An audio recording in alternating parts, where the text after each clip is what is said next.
கர்த்தராகிய இயேசு கிறிஸ்துவின் இனிய நாமத்தினாலே உங்களுக்கு வாழ்த்துக்களை அறிவித்துக் கொள்கிறேன். ஒவ்வொரு நாளும் தேவன் நம்மோடு கூட பேசிக் கொண்டிருக்கிற மகிமையான வார்த்தைகளுக்காய் நன்றி செலுத்துவோம். நாம் வாழ்கிற உலகத்திலே பலவிதமான போராட்டங்களும் பிரச்சனைகளும் நிறைந்ததான ஒரு உலகம். நாம் எதிர்பார்த்திருக்கிற நன்மைகள் நமக்கு இல்லை. இனிமேல் அநேகர் இன்றைக்கு உபத்திரவத்தை கண்டு சோர்ந்து போகிறார்கள், பலவீனப்பட்டு போகிறார்கள். ஆனால் தேவனாகிய கர்த்தர் நமக்கு உபத்திரவத்தை தான் ஒரு வழியாய் வைத்திருக்கிறார். ஒரு மனிதன் தேவனுக்கு உத்தமனாய் ஜீவிக்க வேண்டுமானால் அவன் பலவிதமான உபத்திரவங்களை தாண்டி தான் தெய்வ ராஜ்யம் செல்ல வேண்டும் என்பது கர்த்தருடைய சித்தம். எனக்கு அன்பான தெய்வ பிள்ளையே, இந்த காலைகளிலே உபத்திரவத்தை கண்டு நாம் சோர்ந்து போகக்கூடாது.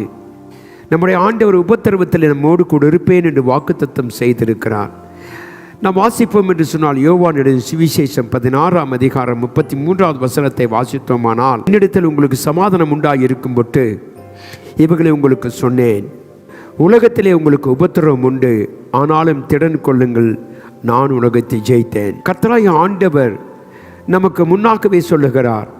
போராட்டங்கள், வேதனைகள், தொல்லைகள், துன்பம், இருள் இவைகள் நம்மை சுற்றி காணப்படுகிறது.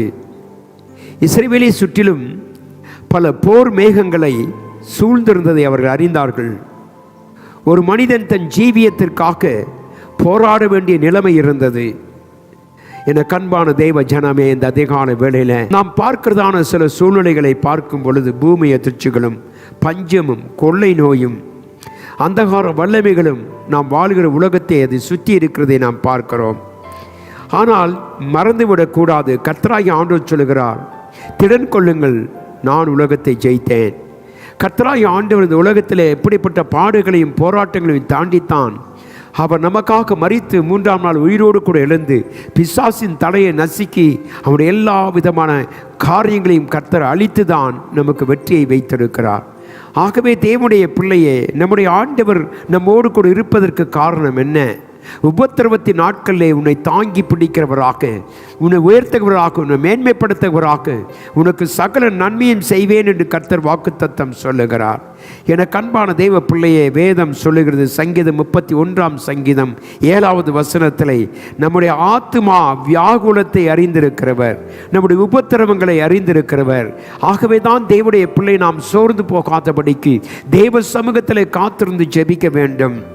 ஆகவே தான் அப்போஸ்தலனாகிய பவுல் எழுதும்பொழுது எழுதுகிறார், நீங்கள் அநேக உபத்திரவங்கள் வழியாக நீங்கள் பரலோகம் போக வேண்டும்.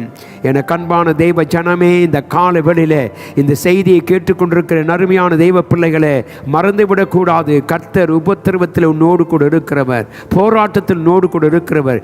எத்தனையோ விதத்தில் நாம் பழைய ஏற்பாட்டிலும் புதிய ஏற்பாட்டிலும் நாம் சிந்திக்கும் பொழுது நம்முடைய முற்பிதாக்களோடு கூட இருந்த அதே தேவன் இன்றைக்கு நம்மோடு கூட இருப்பேன் என்று வாக்குத்தத்தம் செய்கிறார். நாம் உலகத்தின் ஒரு முடிவுக்கு நேராக போய்கொண்டிருக்கிறோம்.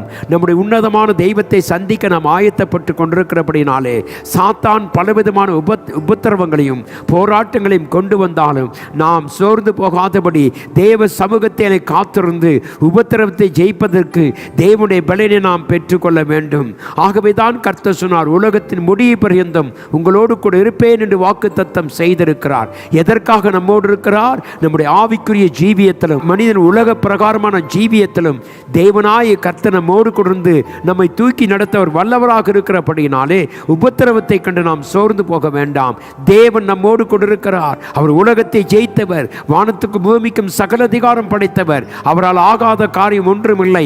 ஆண்டவராகிய தேவன் சொன்ன, நானே இந்த உலகத்திலே மெய்யான கிறிஸ்து என்பதை நமக்கு வெளிப்படுத்தியிருக்கிற ஆண்டவர். நம்மை கைவிடாமல் இருக்கிறபடியினாலே நாம் சொல்லுவோம், ஆண்டவரே, இந்த உபத்திரவம் எங்களுக்கு ஒருவேளை அதிகமாக இருந்தாலும் உபத்திரவத்திலே உம்முடைய கரம் இருக்கிறதுக்காய் ஸ்தோத்திரம். ஆகவே தேவனை ஆராதித்து துதிக்கிற அருமையான தேவ ஜனமே, இன்றைக்கு இந்த காலவெளியிலே சொல்லுவோம், கர்த்தாவே, நான் உபத்திரவப்பட்டது எனக்கு நல்லது, அதனால் உமது பிரமாணங்களை நான் கற்றுக்கொள்ளுகிறேன். அந்த வார்த்தையின் பிரகாரமாக உபத்திரவத்தை நாம் கண்டு சோர்ந்து போகாமல் இருக்க கர்த்தர் நமக்கு உதவி செய்வாராக. கண்களை மூடி ஜெபிப்போம். எங்கள் மகா கிருபையும் இரக்கமும் அன்புமுள்ள நல்ல ஆண்டவரே, கர்த்தாவே, எங்கள் வாழ்க்கையில் அநேக உபத்திரவங்கள், போராட்டங்கள் இருந்தாலும் எங்களுக்கு ஒரு நம்பிக்கை உண்டு. எங்களை அழைத்தவர், எங்களுக்காக மரித்தவர், எங்களுக்காக உயிரோடு கூட எழுந்தவர், எங்களுக்காக ஜீவிக்கிறவர். கர்த்தாவே, நீர் எங்களோடு கூட இருக்கிறதுக்காய் ஸ்தோத்திரம். உலகத்தின் முடிவு பரியந்தம் நீர் எங்களோடு இருக்கிறபடி நாங்கள் சோர்ந்து போகாதபடி உபத்திரவத்தை தாண்டி செல்லக்கூடிய வல்லமையை நீர் எங்களுக்கு தரும்படியை ஜெபிக்கிறேன். ஆசீர்வதியும், புதிய கிருபைகளை தாரும். இயேசுவின் நாமத்தில் ஜெபிக்கிறேன் அன்பின் நல்ல பிதாவே, ஆமென். தேவன் தாமே நம்மை ஆசீர்வதிப்பாராக. ஆமென்.